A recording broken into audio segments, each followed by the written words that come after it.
أعوذ بالله من الشيطان الرجيم بسم الله الرحمن الرحيم يا أيها الذين آمنوا إذا نودي للصلاة من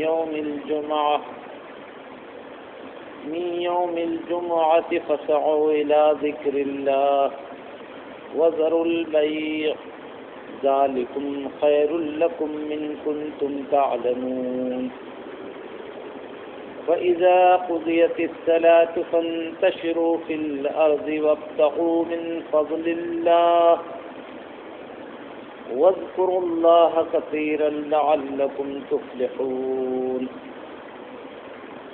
وإذا رأوا تجارة أو لهوا انفضوا إليها وتركوك قائما قل ما عند الله خير من اللهو ومن التجارة والله خير الرازقين صدق اللہ۔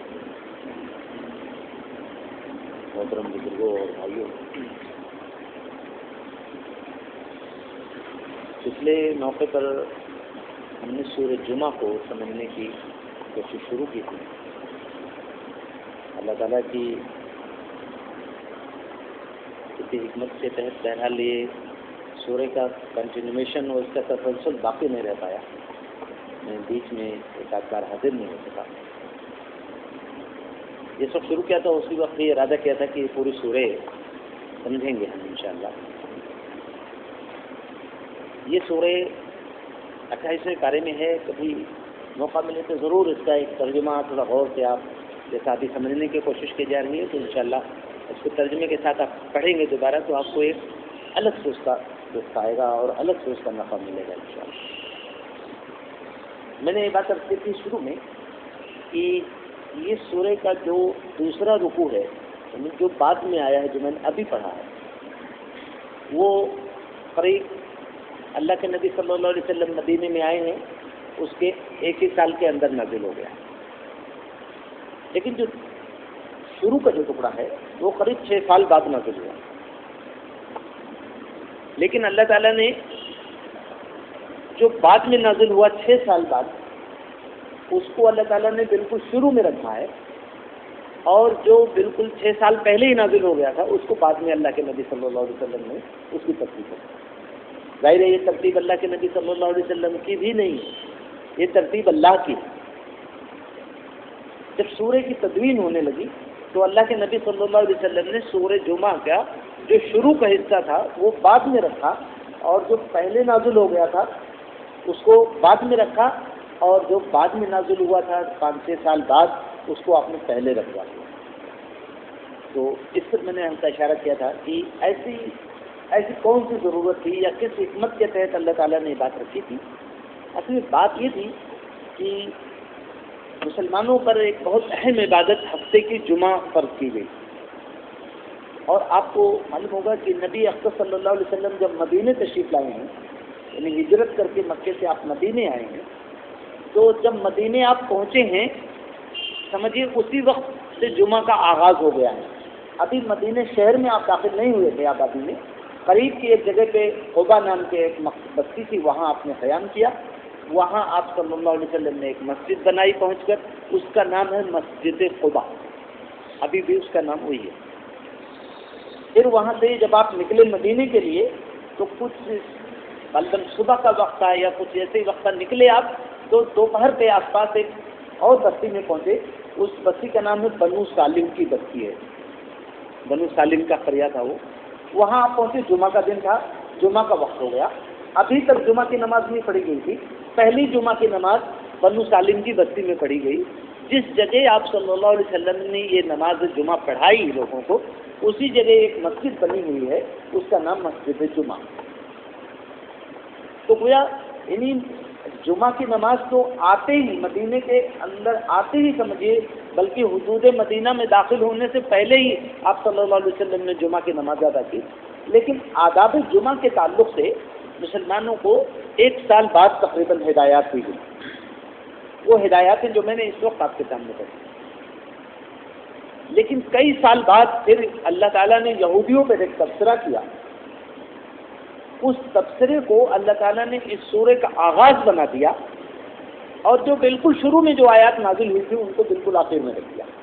حکمت دراصل یہ تھی کہ مسلمانوں کو یہ پہلے بتا دیا جائے کہ دیکھو ان نبی کا مقام و مرتبہ کیا ہے جن پر تم ایمان لائے ہو، اور ان یہودیوں کی شرارت کیا ہے اس کو بھی سمجھ لو کہ یہ اس نبی کو ایسے پہچانتے ہیں جیسے اپنے بیٹوں کو پہچانتے ہیں کہ یہ میرے بیٹے ہیں، ایسے ہی اللہ کے پیغمبر کو پہچانتے ہیں کہ اللہ کے پیغمبر۔ اللہ کے نبی صلی اللہ علیہ وسلم کی بیوی ہم سب کی مقدس ماں حضرت صفیہ رضی اللہ تعالیٰ عنہ، وہ یہودی کے ایک بڑے سردار کی بیٹی تھی۔ جب وہ اللہ کے نبی صلی اللہ علیہ وسلم کے عقد میں آئیں، آپ کی بیوی بنی، تو انہوں نے کہا کہ یا رسول اللہ، میرے دل میں تو ایمان ایسے ہی داخل ہو چکا تھا، میں یہودیت سے ایسے ہی متنفر ہو گئی تھی کہ جب آپ کے نبوت اور رسالت کی خبر پہنچی مدینے میں یہودیوں کے ہاں، تو میرا گھر یہودیوں کا سردار کا گھر تھا، تو میرے گھر میں سب لوگ جمع ہوئے، یہودیوں کے پڑھے لکھے لوگ سب، اور سب آپس میں بات کرنے لگے کہ یہ جن صاحب نے پیغمبر ہونے کا دعویٰ کیا ہے ان کے بارے میں تو کیا خیال بنتا ہے ہم لوگوں کا؟ تو کہنے لگے تقریباً سب نے ایک زبان ہو کے کہا کہ بالکل صحیح، بالکل علامات وہی ہیں جو تورات کے اندر ہیں، وہ علامات ساری کی ساری ان کے اندر پائی جاتی ہیں تو بالکل یہ سچے پیغمبر ہیں۔ تو کہتی ہیں کہ میرے والد نے کہا تو پھر ان کے ساتھ ہمارا معاملہ کیا ہونا چاہیے؟ تو کہا سب نے تقریباً ایک زبان ہو کے کہا کہ جب تک سانس میں سانس ہے تب تک ان کی مخالفت کریں گے۔ استغفر اللہ من ذلک۔ حق ہو کر کے سامنے آ جائے اس کے بعد اور آدمی حق کو سمجھ لے، اس کے بعد بھی مخالفت کرتا رہے، یہ اللہ تعالیٰ نے مسلمانوں کو قیامت تک کے لیے اس کو تنبیہ کی ہے۔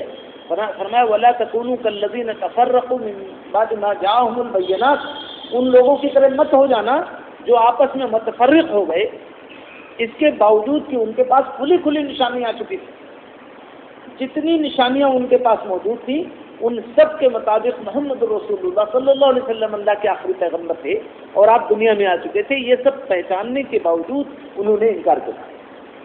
کیا کہا کہ جب تک جان میں جان ہے ان کی مخالفت کرتے رہے۔ تو قرآن مجید میں اللہ تعالیٰ نے فرمایا کہ اے نبی اور مسلمانوں کو کہا کہ یہ اللہ کے پیغمبر کو ایسے پہچانتے ہیں کما یعرفون ابناءہم، جیسے کہ اپنے بیٹوں کو پہچانتے ہیں۔ اس سے بڑی بات کیا ہو سکتی ہے؟ انسان اپنے بیٹے کو پہچاننے میں غلطی نہیں کر سکتا۔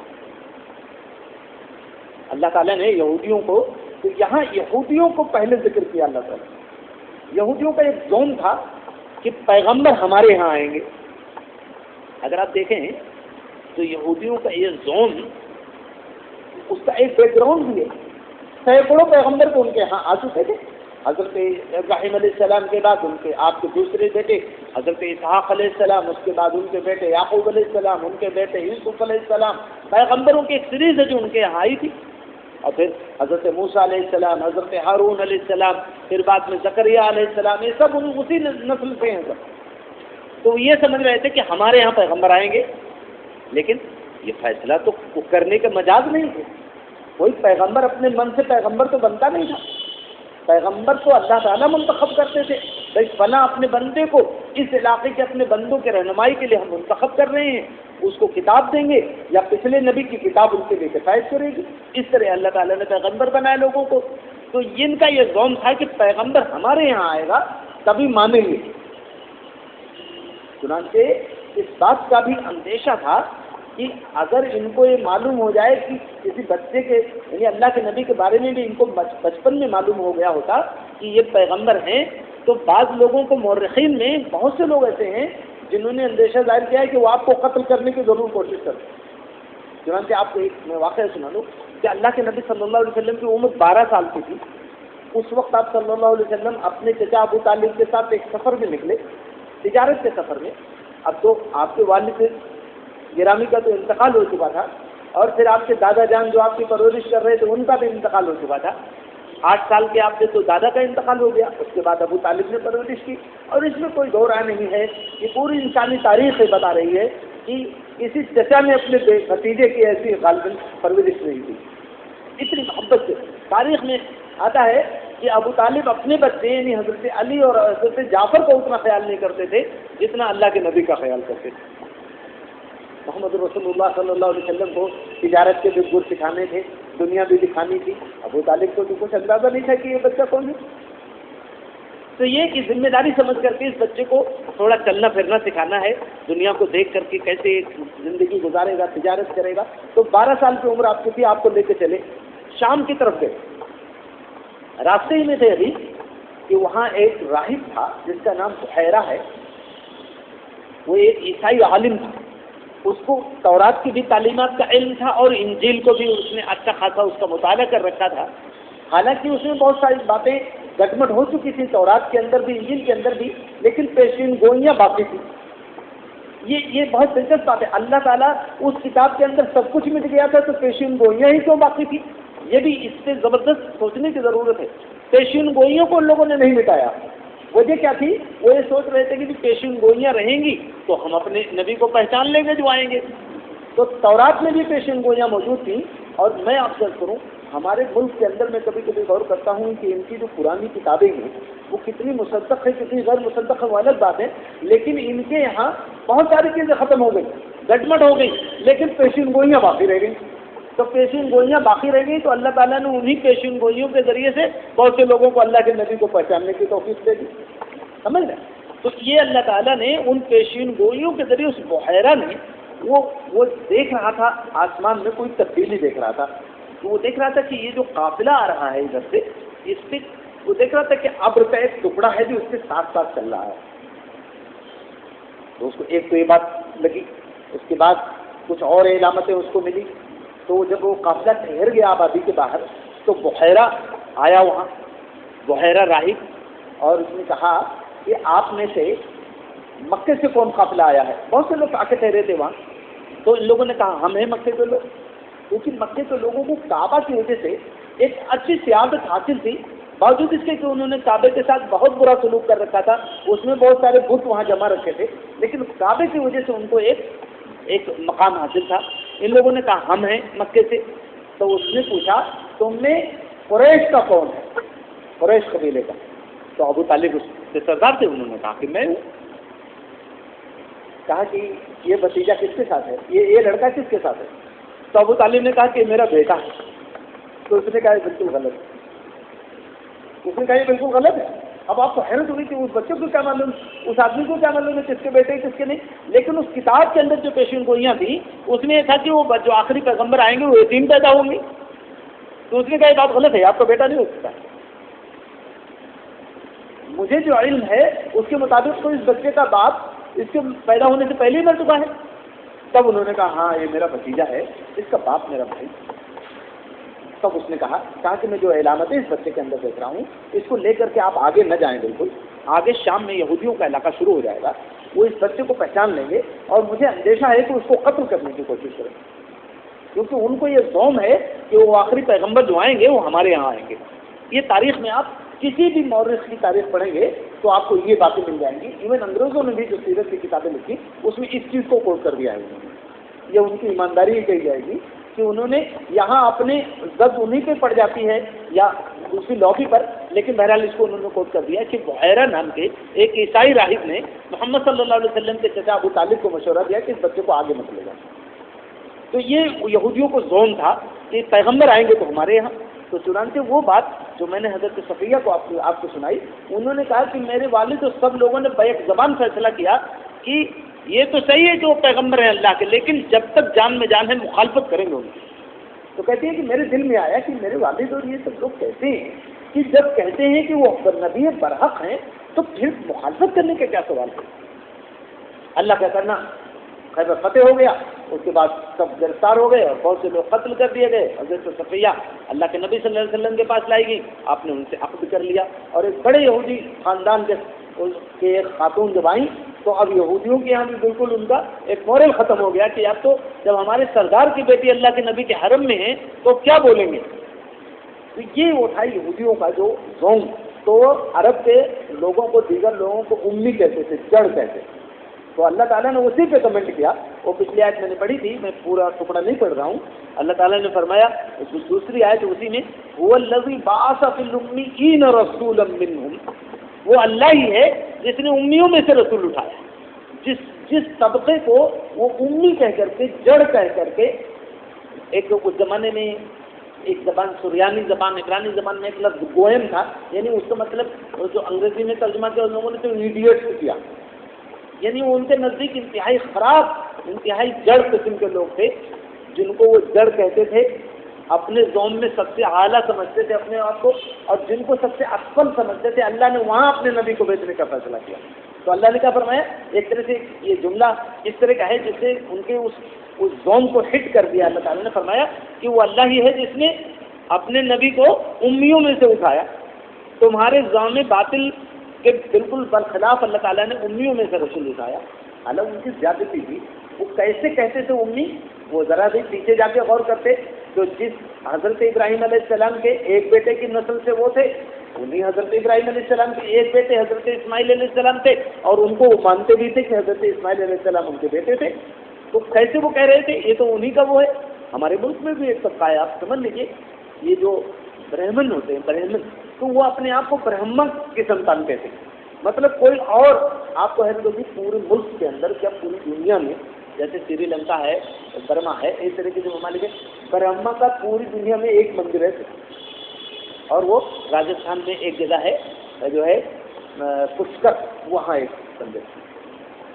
کوئی یہ باقاعدہ یہ کیوں کوئی اور جگہ مندر نہیں بن سکتا ہے برہما کا، اس لیے کہ وہ برہمن جو ہے ان کے نسل کے لوگ موجود ہیں.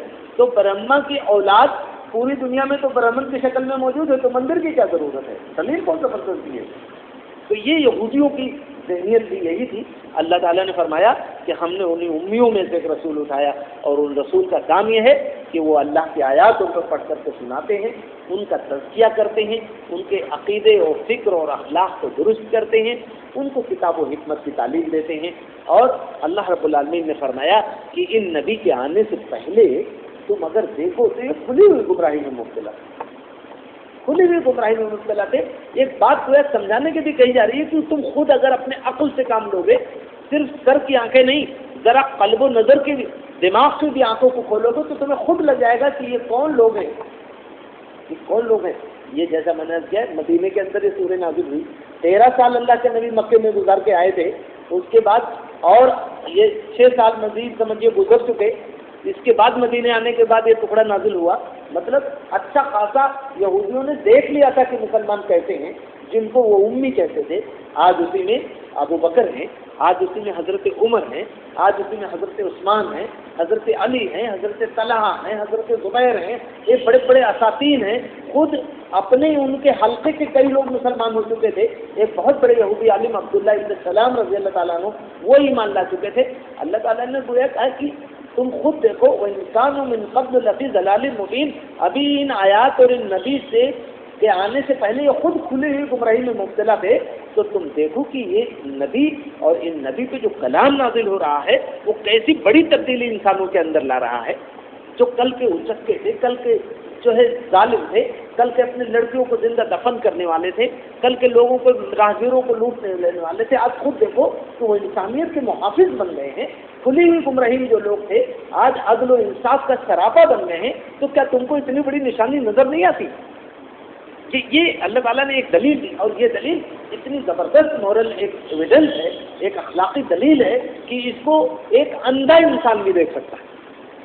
کتابوں میں لکھی ہوئی کچھ چیزیں تو ہو سکتا ہے صرف پڑھے لکھے لوگ سمجھ جائیں، انالیسس کریں، سینتھسس کریں تب سمجھیں، لیکن یہ تو ایک سامنے دلیل تھی کہ کل جو لوگ انتہائی اجب قسم کے تھے، انتہائی غلط قسم کے تھے، بے حیائی کے رسیہ تھے، ظلم کے رسیہ تھے، آج وہ عدل کے رسیہ ہیں، آج وہ حیا کے دیوانے ہیں، آج وہ حق کے پرسراپا ہیں. اتنی بڑی تبدیلی جو آئی تھی تو اللہ تعالیٰ نے فرمایا کہ وَإِن كَانُوا مِن قَبْلُ لَفِي ضَلَالٍ مُّبِينٍ. تم اپنے سب کی آنکھوں سے اس تبدیلی کو دیکھو. میں آپ سے عرض کروں کہ ابھی میں پڑھ رہا تھا، ایک انگریز ہے، اسمتھ نام ہے اس کا، اس نے ایسی بڑی باتیں کی. ایک پیرا چھوٹا سا، میں تو کبھی طبیعت کہتی ہے کہ اللہ کے کبھی کبھی آپ حضرات کو اس نے لکھا محمد الرسول اللہ صلی اللہ علیہ وسلم کی دعوت سے کسی کو اتفاق ہو یا اختلاف ہو، لیکن یہ ماننا پڑے گا کہ تاریخ میں اتنے کم عرصے میں اتنا بڑا انقلاب کوئی نہیں لا سکتا.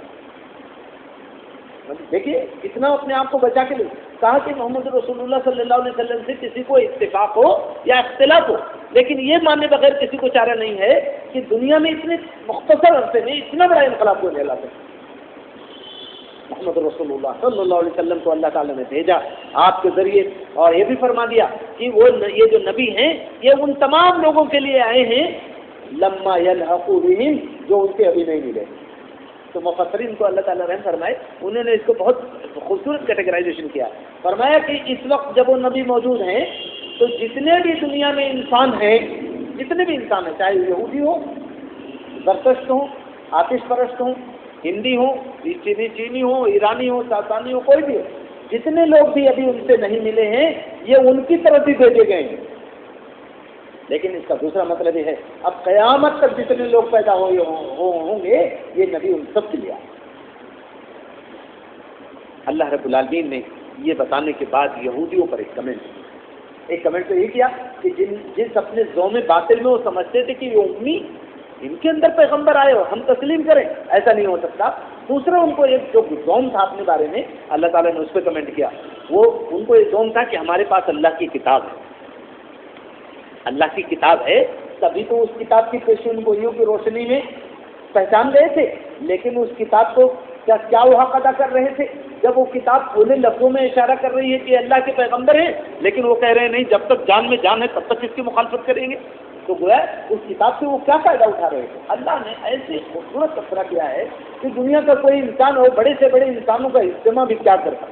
اللہ نے فرمایا مثل الذین حملوا التوراۃ ثم لم يحملوها كمثل الحمار يحمل اسفارا، ان کی مثال جو ان کو اس تورات دی گئی تھی ان کی مثال ایسے ہے کہ جیسے گدھے کی مثال، گدھے کے اوپر کتابیں لدی ہوئی ہیں تو گدھے کو کیا خبر کہ میرے اوپر کیا لگا تھا۔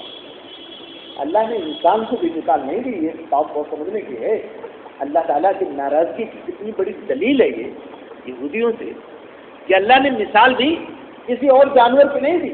جو جانور انسانی معاشرے میں پایا جاتا ہے اور اپنی کم عقلی کی وجہ سے کسی کو اگر نفرت کی بات کہنی، کم عقلی کہنے تو کیا کہتے ہیں؟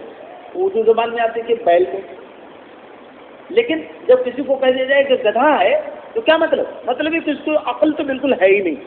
یہ مثال اللہ تعالیٰ نے دی، مثل الذین حملوا التوراۃ، ان لوگوں کی مثال جنہیں تورات دی گئی تھی جو تورات کو اٹھائے ہوئے تھے، کمثل الحمار یحمل اسفارا، گدھے کی جیسی مثال ہے جو بوجھ لادے ہوئے ہو۔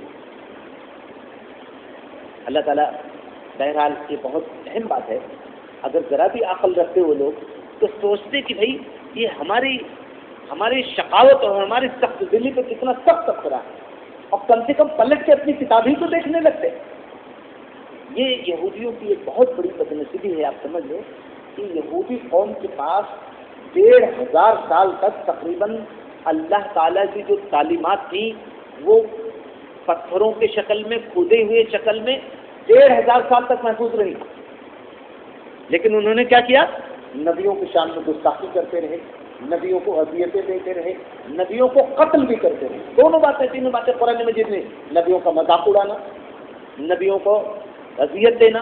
سورہ صف میں اللہ تعالیٰ، اس سے پہلے جو سورہ ہے اس میں ان کے اذیت کا ذکر ہے، وہ اذ قال موسیٰ لقومہ یا قوم لم تؤذوننی، اور جب موسیٰ نے کہا کہ اے میری قوم کے لوگوں مجھے کیوں اذیت دیتے ہو؟ اور ایک پیغمبر کو اس سے زیادہ اذیت کیا دے گا کوئی؟ مارنا، پیٹنا، ستانا، کھانا نہ دینا، پانی نہ دینا، ایک پیغمبر کے لیے یہ بھی بڑی اذیت کی بات ہے۔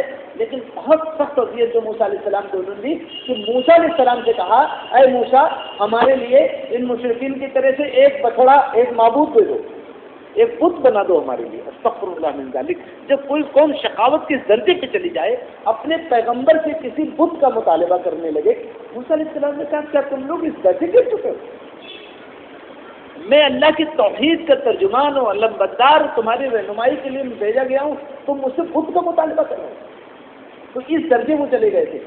یہ 1500 سال تک اللہ کی تعلیمات موجود تھی ان کے پاس، لیکن انبیاء کو گستاخی کرنا، ان کو ستانا، ان کو اذیت دینا، اور یہاں تک کہ قرآن مجید کی شہادت موجود ہے کہ انہوں نے انبیاء کو قتل کیا، اور الفاظ بتا رہے ہیں کہ ایک دو نہیں 3 سے زائد نبیوں کو یا کم سے کم 3 نبیوں کو قتل کیا.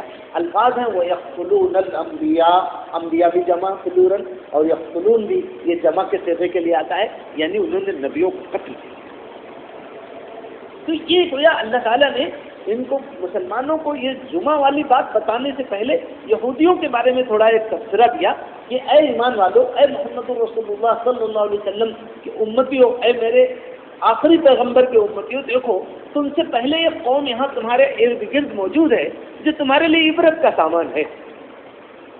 تمہارے پاس آج نبی موجود ہیں، ذرا دیکھو ان کے پاس بھی نبی آئے تھے لیکن یہ اتنے گستاخ ہو گئے تھے کہ اپنے نبی سے ایک بت کا، ایک مورد کا مطالبہ کریں.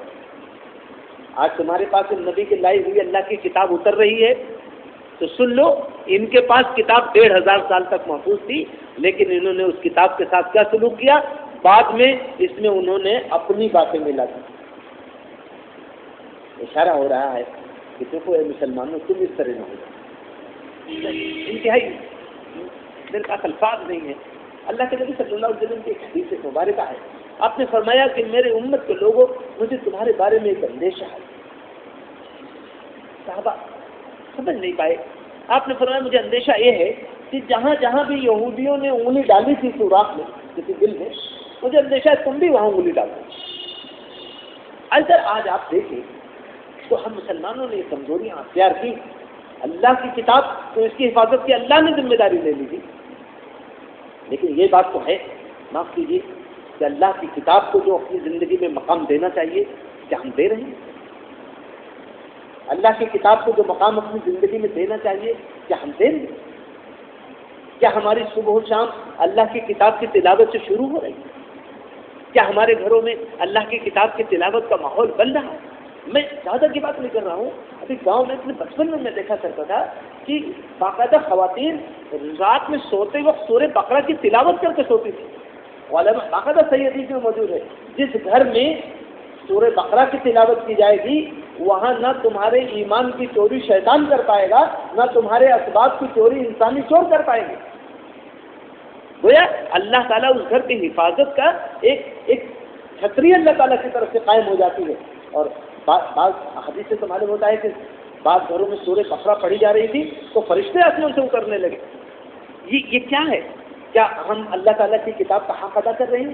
معاف کیجیے، ہم اتنے لوگ بیٹھے ہیں، ہمیں بہت سارے لوگوں کو انگریزی آتی ہے، بہت سارے لوگوں کو ہمیں ہندی آتی ہے، ہم نے فزکس پڑھی ہے، ہم نے کیمسٹری پڑھی ہے، ہم نے زولوجی پڑھی ہے، باٹنی پڑھی ہے، اور میڈیکل میں گئے تو ایک ایک چیز الگ ہے، فزیولوجی الگ، انیٹومی الگ، یہ سب الگ پڑھ رہے ہیں. لیکن کیا اللہ کی کتاب ہی اتنی غریب ہے کہ ہم اس کو سمجھ کے پڑھنے کی توجہ نہ دیں؟ یا کوئی آدمی فزکس کی کتاب بغیر سمجھے پڑھ رہا ہے؟ کیا جغرافیہ بغیر سمجھے پڑھ رہے ہیں؟ تو میں کہہ رہا ہوں، آپ کہہ سکتے ہیں بھی یہ ہماری یہ زبان کو ہم سمجھتے ہیں، تو کیا اللہ کی کتاب کی زبان اتنی غریب ہے، اللہ کی کتاب کی زبان نعوذ باللہ اتنی کم اہم ہے کہ ہم اس کو نہ سمجھنے کی کوشش کریں؟ یہ ہماری ذمہ داری ہے، ہم اس کتاب کو سمجھنے کی کوشش کریں. میں آپ کو آج 2013 چل رہا ہے، 101 سال ہو گئے ایک تقریر کو جسے لکھنؤ میں ہوئی تھی 1912 میں. علامہ شبلی رحمۃ اللہ علیہ نے یہاں ایک تقریر کیا تھا. ہوا کیا کہ اس زمانے میں ایک زبردست واقعہ ہو گیا تھا دنیا میں. 1912 کے آس پاس اسی آپ کے شاہجہان پور ضلع میں باقاعدہ احتجاج ہو گیا. تو علامہ شبلی کو اعظم گڑھ معلوم ہوا تو بھاگم بھاگ یہاں سے آئے، اور یہاں جب پہنچے تو اب طلبہ تو طلبہ ہے، اس وقت بھی بھائی مدرسے کا ایک مزاج ہوتا ہے، لیکن کھانے کی کوئی کمزوری آ گئی، گوشت ٹھیک سے نہیں بنا، تو طلبہ نے جا کے، وہ معتبر تھے تعلیمات کے اور بڑے ذمہ داروں میں تھے وہاں کے، تو طلبہ نے جا کے ملاقات کی. سینئر طلبہ نے کہا حضرت آج کل کھانے وانے کا مزاج بہت ٹیڑھا ہو گیا ہے، روٹی بھی جلی ہوئی آتی ہے اور گوشت بھی ٹھیک سے نہیں بنتا، اسٹو بنتا ہے، یہ بنتا ہے تو وہ ٹھیک سے، حالانکہ خرچ سب ہوتا ہے. علامہ کو اتنا غصہ آیا، اتنا صدمہ ہوا کہ مسجد کے تمام علماء جمع ہوئے اور تمام طلبہ جمع ہوئے، اور آپ پڑھیں گے تقریر تو آپ پڑھیں گے. انہوں نے کہا ظالموں، تمہارے قریب میں یہاں سے کچھ ہی 2-3 گھنٹے کے سفر پر تمہارے بھائی مرتد ہو گئے اور تمہیں روٹی کی فکر ہے، تمہیں اس کی فکر ہے کہ گوشت کچا رہ گیا، سالن ٹھیک سے نہیں پک رہا. تمہاری اپنی قوم کے لوگ غیر مذہب میں جا رہے ہیں اور تمہیں اپنے کھانے کے ٹیسٹ کی فکر ہے. کیسے ہے کہ بڑے بڑے اکابر علماء رونے لگے لوگ. شبلی نے اسی کے آس پاس ایک بڑا واقعہ ہو گیا تھا دنیا میں کہ شکاگو میں تمام مذاہب کی ایک کانفرنس منعقد کی. وہ بھی ان لوگوں کی ایک جال بازی تھی لیکن یہ باہر بحران کا ہوتا ہے نا کہ اس میں ہندو گئے، اس میں آریہ گئے، اس میں یہودی گئے، اس میں پارسی گئے، اس میں بہت سے اور مذاہب کے لوگ گئے، لیکن کوئی مسلمان نہیں گیا اس مذہبی کانفرنس میں۔ علامہ شبلی نے اس وقت لکھی ہے ایک بات، اللہ تعالیٰ ہم لوگوں کو خیر فرمائے۔ ترکی کا زمانہ تھا، 1924 میں جا کر کے خلافت ختم ہوئی، 1912 میں تو بہرحال ترکی کی جنگ چل رہی تھی برطانیہ اور دوسرے ممالک سے۔ انہوں نے کہا، باقاعدہ یہ جملہ ہے ان کا، میرے پاس کتاب ہے، میں آپ کو دے سکتا ہوں اس کو انشاءاللہ۔ انہوں نے کہا کہ کیا فخر کرتے ہو ترکوں کے علوم جدیدہ پر۔ علوم جدیدہ سمجھ رہے، ماڈرن علوم جو ہے، ماڈرن سائنسز جو ہیں، ترکی کے لوگ پوری دنیا کے مسلم ممالک میں سب سے زیادہ آگے تھے۔ کہا کیا فخر کرتے ہو ترکوں کے علوم جدیدہ پر۔ الفاظ شبلی کے بارے میں جن لوگوں نے شبلی کو اردو پڑھی ہے انہیں معلوم ہے کہ شبلی تو نستعلیق اردو کے ایک طرح سے موجود ہے۔ انہوں نے کہا بھاڑ میں جائیں ایسے علوم جدیدہ، یہ جملہ ہے ان کا، جو ہمارے اندر ایک فرد ایسا نہ پیدا کر سکے جو مذاہب عالم کے اس میلے میں جا کر کے اسلام کا تعارف کرا سکے۔ جی پھر آگے جا کے عجیب و غریب بات لکھی، میں آپ سب سے کہنا چاہتا ہوں، وہ جملہ میں بھولتا نہیں۔ انہوں نے کہا فرض کرو جاپان ایک ایسا ملک ہے جو مذہب کے معاملے میں کوڑا ہے، وہاں کے لوگ کہتے ہیں کہ بھئی ہم مذہب کے معاملے میں بہت پیچھے ہیں، ہم نے سنا ہے کہ مذہب اسلام بہت اچھا مذہب ہے، تو آپ آئیے ہمیں مذہب اسلام کی تعلیم دیجیے، ہمیں سمجھ میں آ جائے گا تو ہم اسلام قبول کر لیں گے۔ تو کیا ہم جاپانیوں سے کہیں گے نہیں پہلے آپ اردو سیکھ لیجیے؟ اتنی ہے بات۔ جاپانی کس کو سیکھنی پڑے گی؟ ہمیں سیکھنی پڑے گی، ہمیں محنت کرنی پڑے گی۔ میرے بھائیوں، میرے دوستوں، میرے عزیزوں، یہ اللہ کی کتاب ہے، یہ کتنی بڑی آسانی کی ہمارے بزرگوں نے کہ چلو ہماری زبان اردو ہے یا ہم ہندی جانتے ہیں، ہم انگریزی جانتے ہیں۔ اس وقت دنیا میں 300 سے زیادہ زبانوں میں قرآن مجید کے ترجمے ہو چکے ہیں، اور تفاسیر بھی کم سے کم 150 سے اوپر زبانوں میں تفسیریں لکھی جا چکی ہیں۔ کیا ہم اگر نہیں سمجھتے ہیں زبان تو کیا ہم ترجمہ بھی نہیں پڑھ سکتے؟ کیا ہم تفسیریں نہیں پڑھ سکتے؟ ہندی اور انگلش میں تو تفسیریں آ چکی ہیں، ہم کم سے کم اپنا وقت صرف کریں۔ لیکن معاف کیجیے، یہ تب ہوتا ہے جب اس قرآن کی اہمیت ہمارے دلوں میں۔ میں تو کبھی کبھی سوچتا ہوں اللہ تعالیٰ نے اس قرآن کو کس لیے نازل کیا تھا اور ہم نے کیا سمجھ لیا ہے۔ اللہ تعالیٰ نے فرمایا یہ قرآن ہم نے اس لیے نازل کیا ہے، الفاظ قرآن کے لِیُحْیِیکُم، تاکہ تم کو زندہ کیا جائے، تاکہ تم کو زندہ کیا جائے۔ اور ہم نے کیا سمجھ رکھا ہے آج تک کہ کسی کا انتقال ہونے لگے تو اس کے پاس بیٹھ کے سورہ یاسین پڑھو۔ یہ قرآن مجید کا وہ پورا استعمال نہیں ہے، وہ پورے استعمال میں سے ایک چھوٹا استعمال ہے۔ پورا استعمال تو یہ ہے کہ یہ قرآن آیا کس لیے ہے، میں نے شاید کبھی آپ کے سامنے بات رکھی ہے، ایسے مجھے یاد آتا ہے۔ دیکھیے آج بھی بارش کا موسم ہے، زمین چٹیل پڑی تھی، سخت دھوپ ہو رہی تھی، آدمی نکل نہیں پا رہا تھا، بالکل سناٹا تھا کھیتوں کے اندر۔ کیا ہوا؟ زمین چٹیل اور بالکل ایک دم مردہ پڑی ہوئی تھی۔ اللہ تعالیٰ نے آسمان سے بارش برسائی، آپ نے دیکھا پودے اگائے، گھاس اگ گئی، وہی زمین جو چٹیل پڑی تھی ہری بھری لگ رہی ہے کہ نہیں لگ رہی ہے؟ ایسا لگتا ہے زمین کو کسی نے ہرا بھرا لباس پہنا دیا۔ تو جس طرح زمین ڈیزرٹ ہو جاتی ہے، جس طرح زمین مردہ ہو جاتی ہے، ایسے انسانیت بھی مردہ ہو جاتی ہے۔ تو جب بھی تاریخ میں انسانیت مردہ ہوئی ہے تو اللہ تعالیٰ نے آسمان سے وہی کی بارش برسائی ہے۔ یہ ہے اصل بات۔ آسمان سے جب انسانیت ڈیزرٹ ہونے لگی، انسانیت مردہ ہونے لگی، انسانیت چٹیل میدان بننے لگی تو اللہ تعالیٰ کو رحم آیا۔ تو جو اللہ تعالیٰ اس زمین کے چٹیل ہونے کو نہیں انگیز کرتے ہیں اور اس کو زندہ کرنے کے لیے آسمان سے بارش برساتے ہیں، وہ پروردگار کیا اپنے اس مخلوق کو مردہ ہوتے دیکھ سکتے ہیں کہ یہ ڈیزرٹ ہو جائے، یہ بالکل اس کی انسانیت مر جائے جس کو انہوں نے اس زمین پر سب سے اونچی مخلوق بنایا؟ تو جب یہ ڈیزرٹ ہونے لگی، جب یہ مردہ ہونے لگی، جب اس کے اندر سے مرنے لگی قطرے، تو اللہ تعالیٰ نے پھر وہ آسمان سے وہی کی بارش کی، اپنے کلام کی بارش کی، اپنے پیغمبروں کو بھیجا، فرشتوں کو اتارا، وہ ایک کلام لے کے اترے، اور آخری بار ایک ایسا فائنل کلام بھیجا کہ اس کی بارش سے اب قیامت تک انسانیت ہری بھری رہے گی۔ اسے نہ چور نقصان پہنچا سکتے ہیں، نہ دشمن اس کو حذف و اضافہ کر سکتے ہیں۔ بس یہ ہے غفلت کرنے والے، اس سے ایمان لانے والے اگر غافل نہ ہوں تو پوری دنیا میں کہیں بھی مردمی نہیں کر سکتے۔ یہ ہماری ذمہ داری ہے میرے۔ اس کتاب کو ہمیں پڑھنا چاہیے، ہمیں اس کتاب کو ہم نہیں پڑھیں گے تو ہم کیسے دنیا سے کہہ سکیں گے یہ ہدی للناس ہے، یہ تمام انسانوں کے لیے ہدایت ہے؟ یہ اس کتاب کی اہمیت ہماری ذہنوں میں رہنی چاہیے۔ اللہ تعالیٰ نے یہودیوں پہ تبصرہ کرتے ہوئے کہا کہ ان کی مثال ایسے جیسے گدھا گدھے کے اوپر کتابیں لدی ہوئی ہیں، اسے خبر بھی نہیں ہے کہ وہ کیا لاتے ہوئے جا رہا ہے. یہ تو یہودیوں کے بارے میں ہے. استغفر اللہ ثم استغفر اللہ. کہیں اگر ہم مسلمان اس کی مصداق بننے لگے کتنے افسوس. میں آپ کو بھی ایک مجھے اتنا صدمہ اس واقعے کہ ایک عالم تھی، ایک بڑے ادارے کے ذمہ دار تھے. میں ان کے پاس گیا، بیٹھا ہوا تھا، وہ بیٹھے ہوئے تھے. یہ جو بچہ یہاں بیٹھا ہے اس سے زیادہ عمر کا لڑکا ہو. میں نے اس سے پوچھا کہتے آپ جانتے ہیں کہ ہم کس پیغمبر کی امت ہے؟ کہا ہم کو نہیں معلوم پیغمبر ہے. بیٹھے ہوئے تھے وہاں ایک پروفیسر بیٹھے ہوئے تھے. بکو گئے. میں نے کہا اچھا بتائیے کہ مسلمان ایک کتاب کا بڑا احترام کرتے ہیں. اللہ تعالیٰ نے ہماری اور آپ کی پوری انسانوں کی ہدایت کے لیے کتاب نازل کی ہے. وہ کتاب مسلمان کے ہر گھر میں پائی جاتی ہے. تو آپ جانتے ہیں وہ کتاب کون ہے؟ تو آپ بازار میں تو بہت سی کتابیں ملتی ہے. میں کس کتاب کا نام یاد رکھوں؟ اب اگر 18-20 سال کا لڑکا مر جائے تو ہو گئے فلاں مولانا کا لڑکا، فلاں عالم دین کا لڑکا ہے جو فلاں ادارہ چلاتے ہیں. تو نہ جانے سینکڑوں تو علماء نماز جنازہ میں آ جائیں گے. لیکن کیا وہ لڑکا مسلمان مرے گا؟ نہیں، یہ سمجھنا بہت ضروری ہے. ہم تبصرہ تو کر سکتے ہیں کہ یہودی یہ کر رہے تھے. اللہ کا تبصرہ موجود ہے تو ہم تو بدر جو اولا کر دیں گے. لیکن یہ بات بہت ضروری ہے کہ کہیں وہ مثال ہم اپنے اوپر نہ لے رہے ہوں. اللہ نے فرمایا ان کی مثال ایسی ہے جیسے گدھے کی مثال. گدھے کے اوپر کتابیں لدی ہوں اور انہیں کچھ نہ معلوم ہو. ایسی کیا مثال ہماری نہیں ہو جاتی ہے جب ہمارے نوجوانوں کو قرآن نہیں پڑھنا آتا، جب ہمارے نوجوان قرآن نہیں معلوم ہوتا ان کو. کل ہندی کے زمانے میں ایک جگہ گیا، ایک ساتھ پی ایچ ڈی کر رہے تھے کیمسٹری میں. میں ان کے ساتھ بیٹھا تھوڑی بات چیت کرنے لگا. میں نے کہا کہ کیلو ایکسلنٹ کلمہ، کیا آپ کلمے کی تشریح کر سکتے؟ انتہائی شرمندگی کے ساتھ بولے جمیل بھائی مجھ کو کلمہ آئی ڈونٹ نو واٹ کلمہ. اب مجھے آپ بتائیے، کل وہ شخص کسی ڈپارٹمنٹ میں ہیڈ ہو جائے گا، کسی پروجیکٹ کی ڈائریکٹر ہو جائے گا اور لوگ کہیں گے کہ مسلمان ہیں.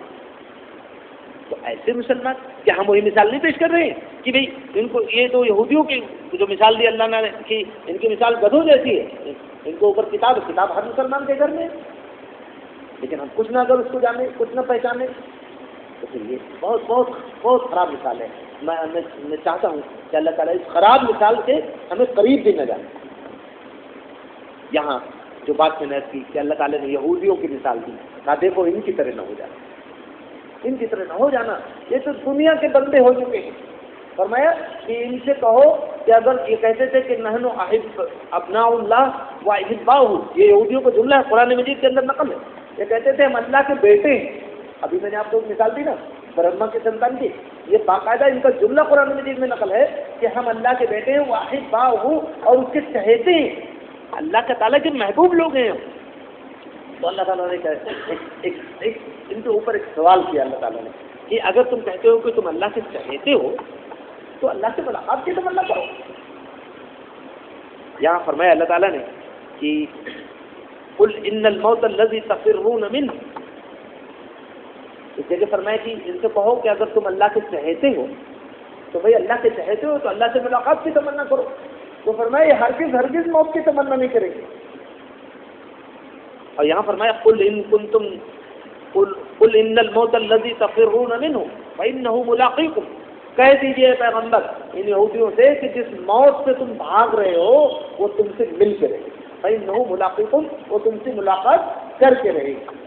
فرمایا ثم تردون الی عالم الغیب والشہادہ. تو ظاہر اور غائب، کھلے اور چھپے، ہر چیز کے جاننے والے پروردگار کی طرف سے پلٹائے گا اور وہ تمہیں بتا دے گا کہ تم کیا کرتے ہو. یہ اللہ تعالیٰ نے یہودیوں پر ایک تبصرہ کیا. اور اس کے بعد جمعہ والی آیت نازل کی. اشارہ ہے کہ اے مسلمانوں، ان یہودیوں کو بھی ہم نے ایک عبادت کا دن ان کے لیے خاص ہوا تھا، سنیچر کا دن. اس دن یہ تھا کہ وہ کوئی دنیا کا کام نہیں کریں گے، اپنے روزی روٹی کا کام نہیں کریں گے، صرف اللہ کے ذکر اور اللہ کے عبادت کا کام کریں گے. تو اور کچھ نہیں کرتے تھے، بس سمندر کے کنارے رہتے تھے. سمندر کے میں مچھلیاں اس دن اللہ تعالیٰ آزمائش کرتا تھا، مچھلیاں اور زیادہ آ جاتی تھیں. تو آپ نے دیکھا ہوگا کہ کبھی کبھی جن علاقوں میں شکار اکار کا تھا لوگ ایسے ایک دائرہ کر لیتے تھے